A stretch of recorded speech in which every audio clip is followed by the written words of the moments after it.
Hello and welcome to this new episode of Daughters of Narcissistic Mothers podcast. I'm Matilda and I'm your host.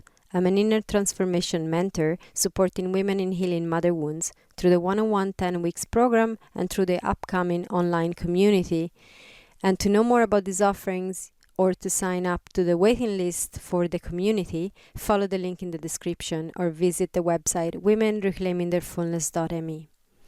The community is going to launch in the next couple of weeks, like at the end of February. I'm super excited about it. So yeah, if you want to know more, follow the links. So today I want to talk about guilt, because guilt is one of the biggest challenges we face as daughters of narcissistic mothers. It is in absolute the topic I get the most questions about from you, from all of you listening in. And today I want to also talk about what is the biggest mistake we make when dealing with guilt. And also I'm going to stick with this episode till the end. I'm going to share with you 3 steps to heal this guilt that we carry as daughters of narcissistic mothers. But let me start by asking you, is guilt something you struggle with when it comes to your relationship with your mother? Or with anyone else? And, this could be extending to other members of your family or your new family, maybe your partner, your children.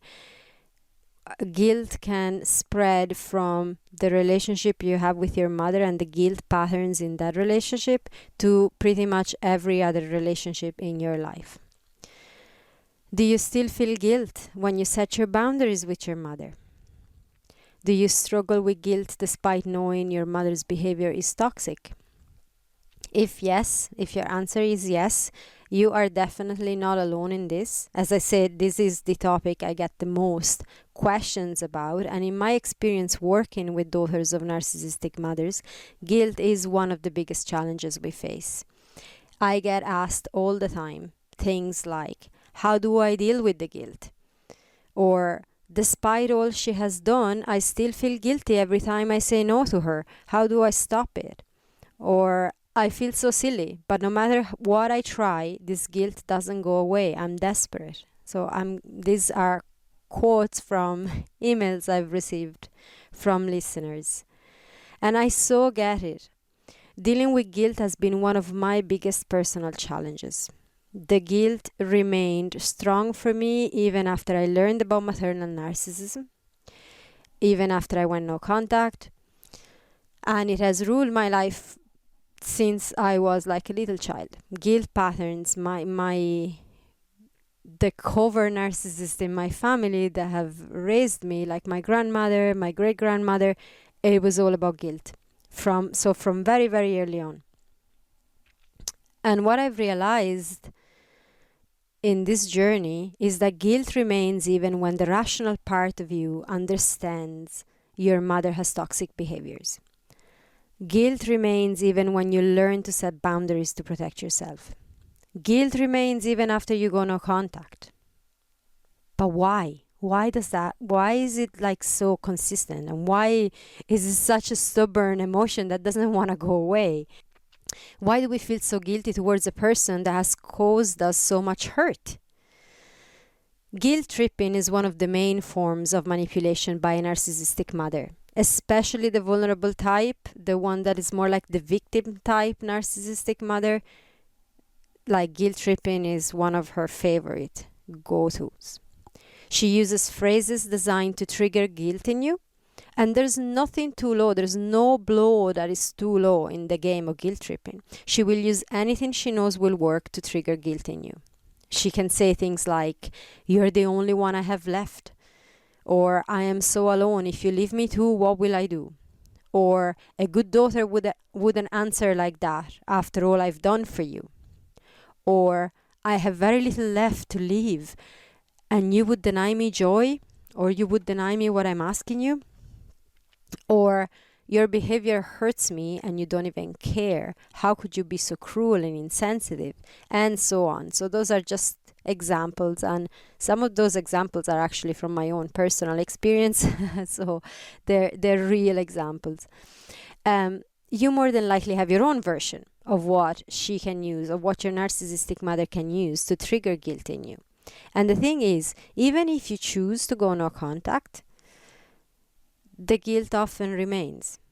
You know, she's not there anymore. Let's say you're no contact and she's not there anymore telling you those things, but still the guilt is there keeping you up at night. It has kept me up at night for so many nights of my life. I can't even count them anymore, like years and years and years. For years, I've lived with guilt as a constant ache in my body, always there. Not just with my mother, as I mentioned, but also with other narcissistic members of my family. I had actually come to accept that it would never go away.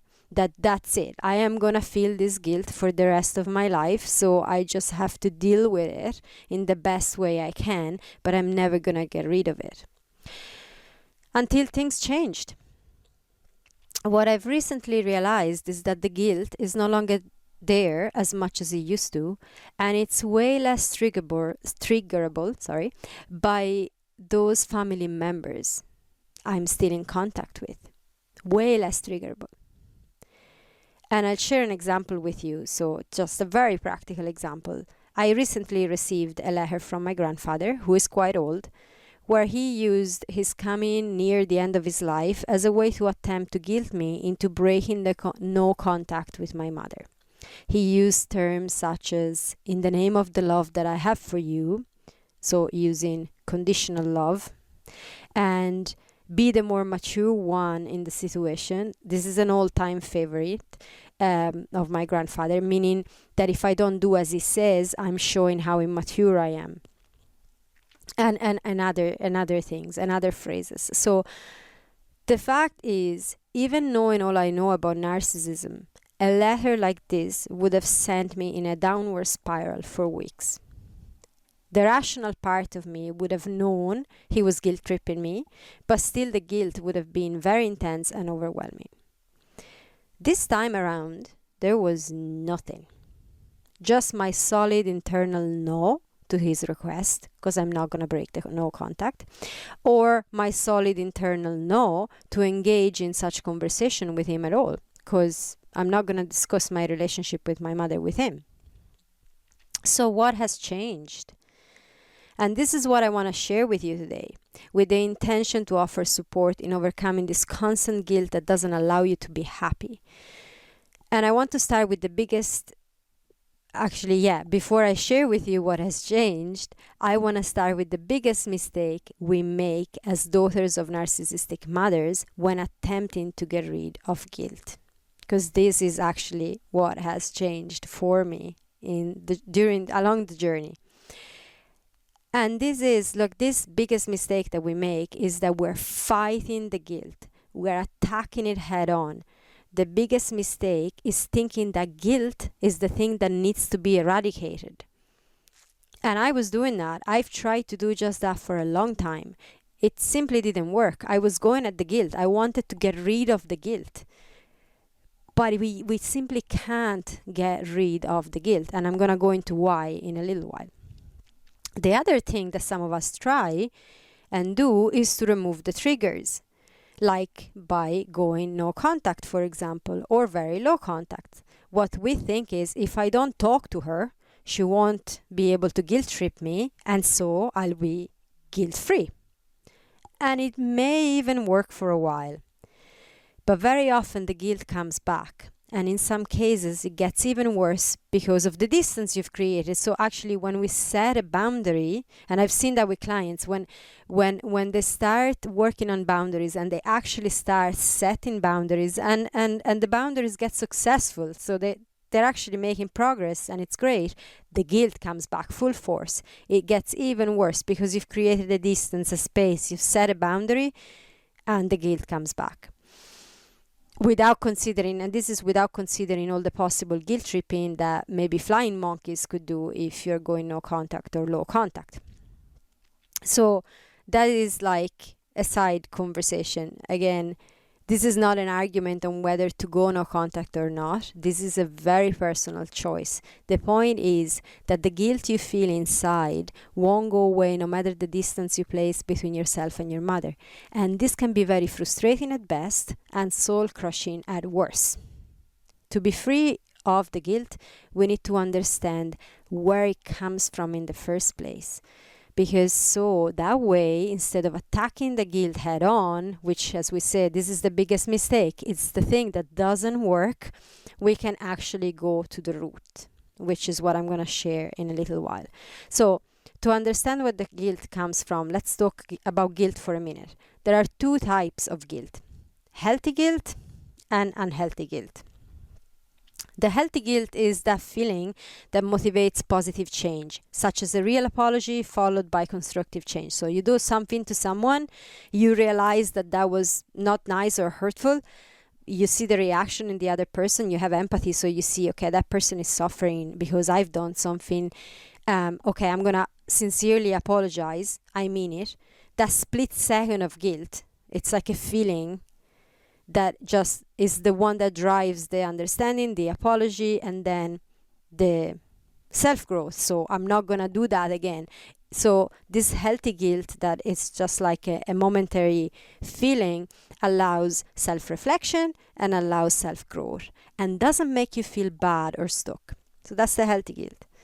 Unhealthy guilt, on the other hand, is followed by self-blame, anxiety, and internal rumination when thoughts keep going around and around in your head, playing some version of the story of how bad you are.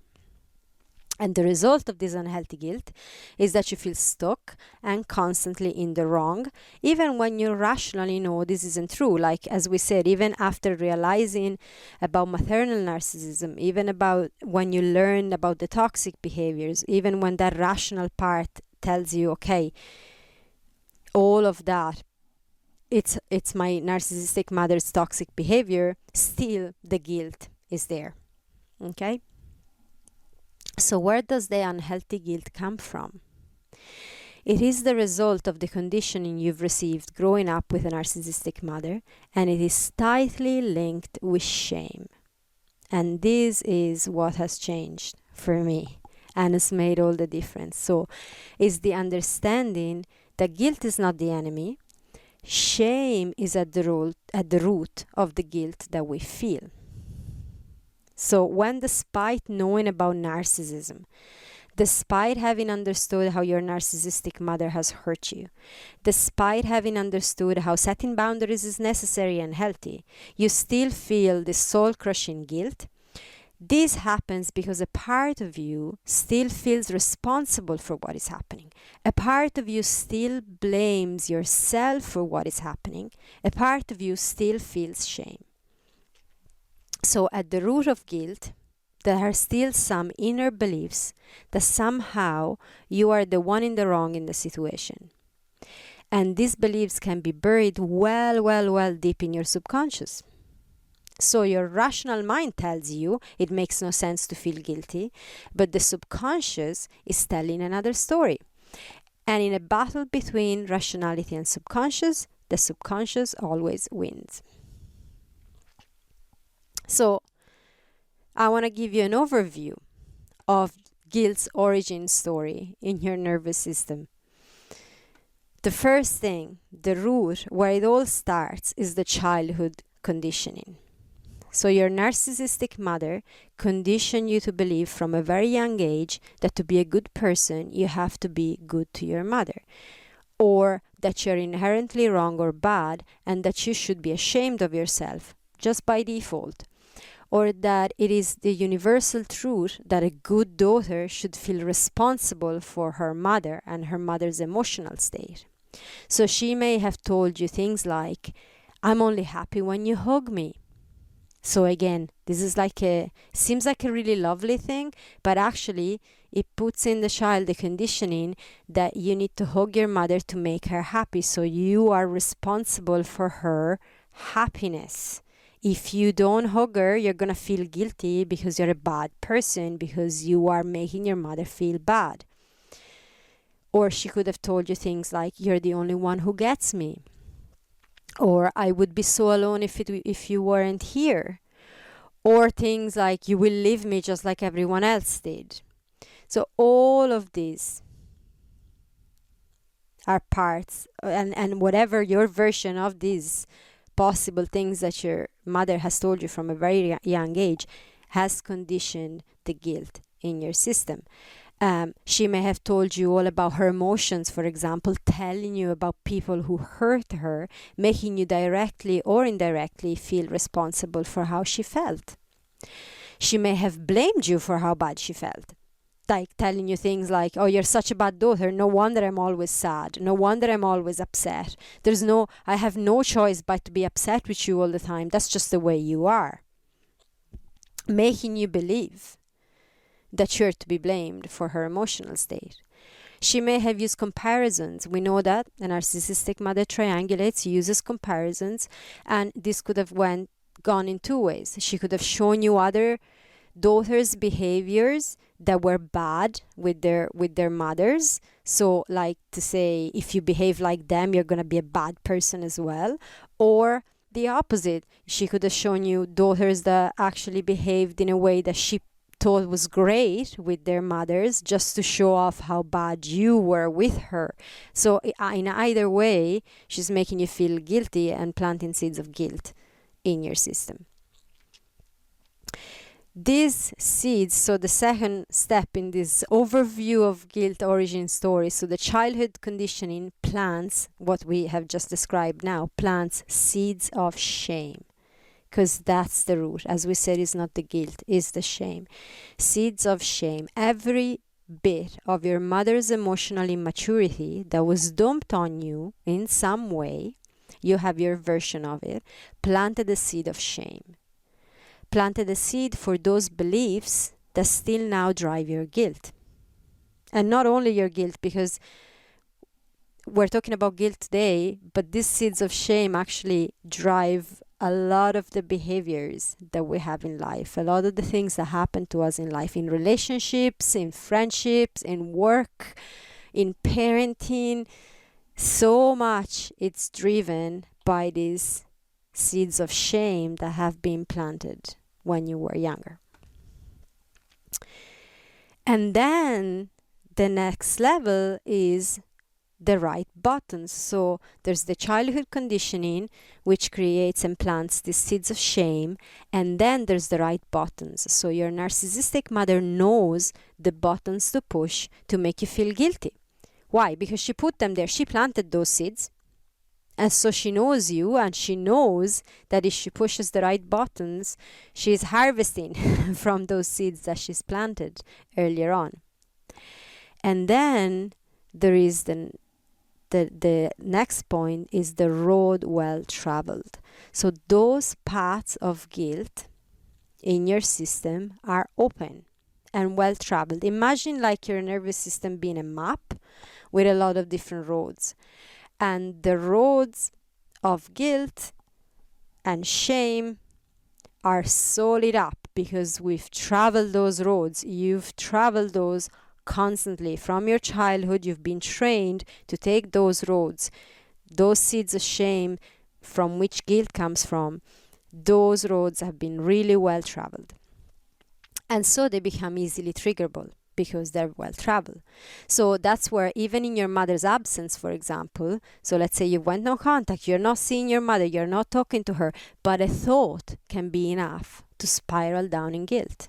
And this used to happen to me. I could be in bed before falling asleep, and then all of a sudden a thought about my grandmother alone at home in Italy, kilometers away. She hadn't told me anything. No one had rang me. No one had spoke to me. But still, a thought could come up, and I could go down this rabbit hole of guilt and actually be awake for hours in bed, feeling extremely uncomfortable, suffering, feeling hurt, feeling the guilt, and feeling like it was all my fault, all my responsibility, and it wouldn't go well, as you can well imagine. So a thought can be enough because these roads, these internal roads in our nervous system are well traveled and they're easily triggerable.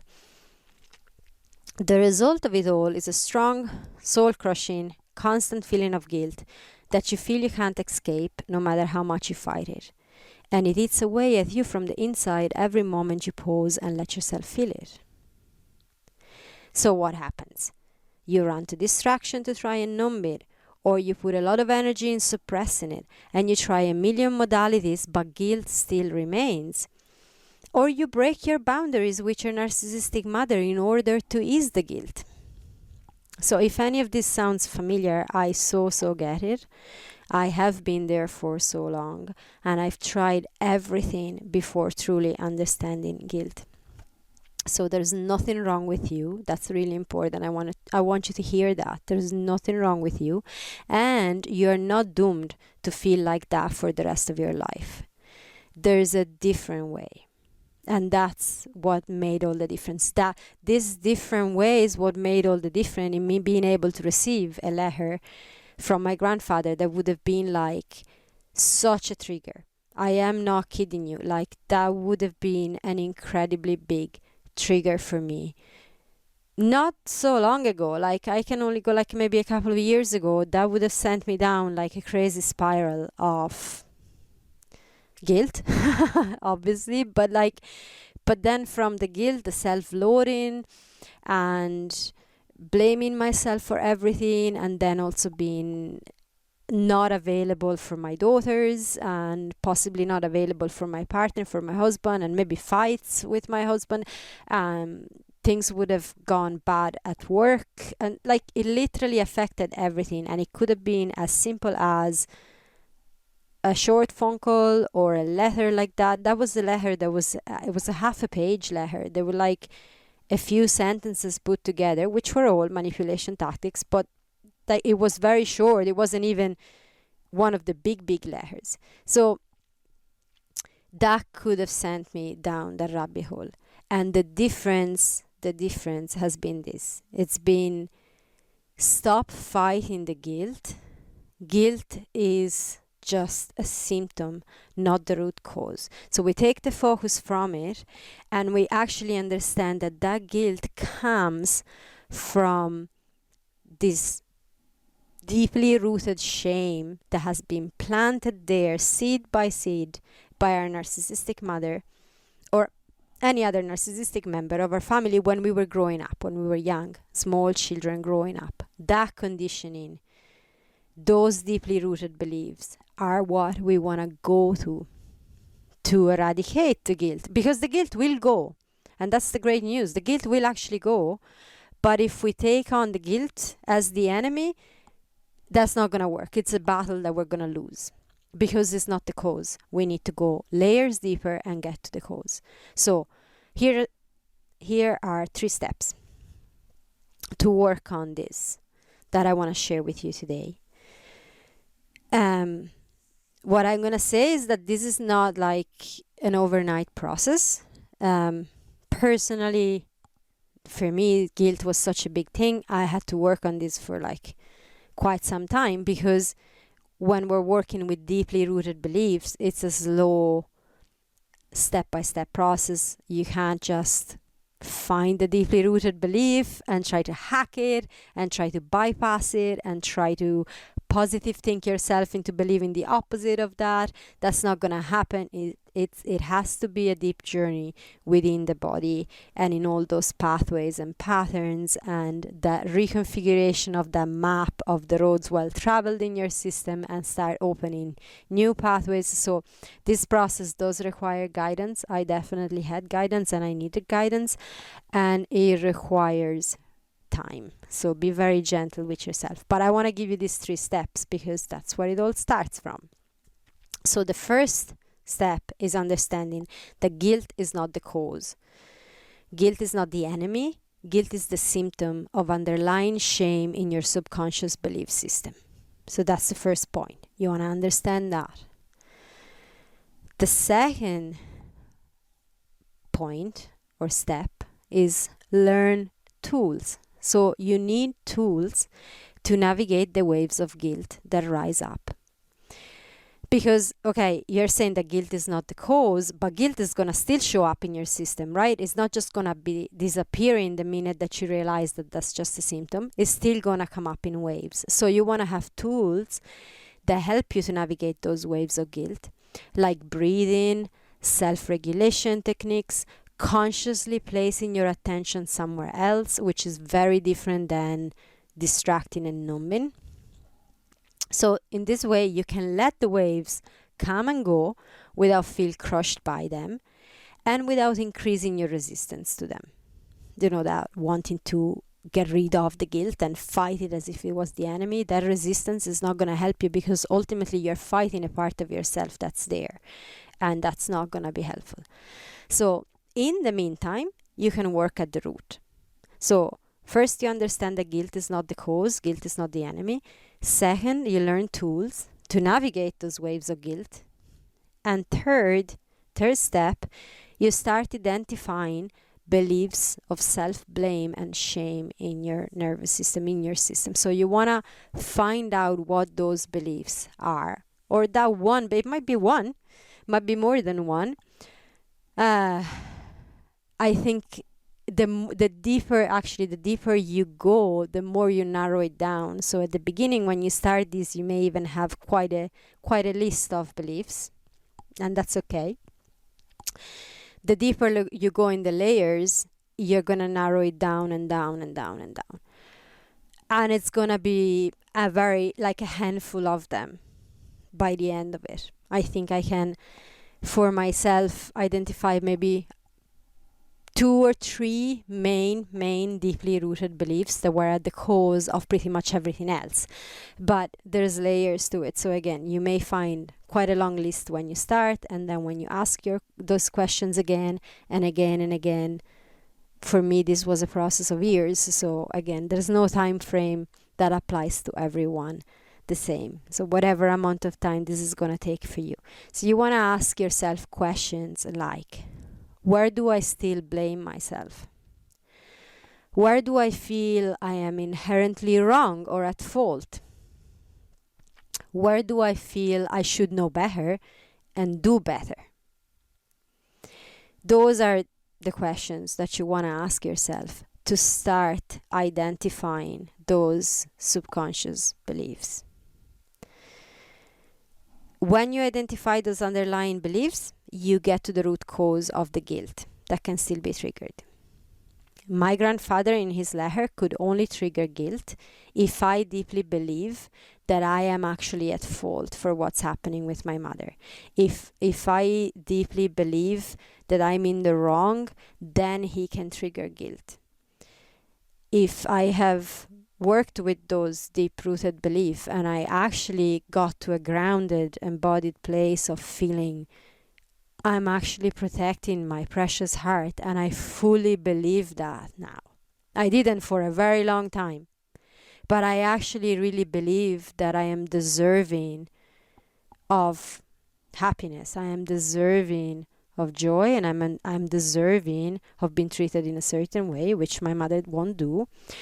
Therefore, I'm going to keep the no contact to protect myself. If I'm deeply rooted in that, he can't trigger guilt. And in fact, he didn't. But that's the result of a process that went on for quite some time. It doesn't just happen. So those beliefs made you use only a set of roads in your system, as we said, the roads well traveled, which became the so-called unhelpful patterns, the ones that can be triggered very quickly. So if you have a deeply rooted belief of being undeserving of love, then you're gonna feel that guilt. You're gonna scramble to try and please these people and get the love that you know you don't deserve, and so you have to work hard to get. And so then when you don't do it and they're letting you know, then you're gonna feel the guilt, and so on and so forth. You see, these are the patterns that automatically kick into place because they are the roads well traveled in your system. The work, once we've identified these deeply rooted beliefs, is to gently allow your system to open new pathways. And how do we do that? We start, a very actually practical way is, once you've identified these deeply rooted beliefs, is can you play with the opposite? So let's say that the deeply rooted belief is that you don't deserve love. How would you act? How would you respond? How would you behave if you believed really strongly that you so deserve love, that you're super lovable? And again, this is not about bypassing and try to positive think yourself into believing the opposite of your deeply rooted subconscious belief. It's a game. It's a game that you're playing. How would you behave? what would you respond? What would you do? And in my case, when I started playing this, because it was a fake it till you make it kind of process for a while, I remember going, how would I behave? Well, I actually wouldn't engage in the conversation because he has no space to, or he has no place to talk to me about my relationship with my mom. Oh, so that's how would you behave from there.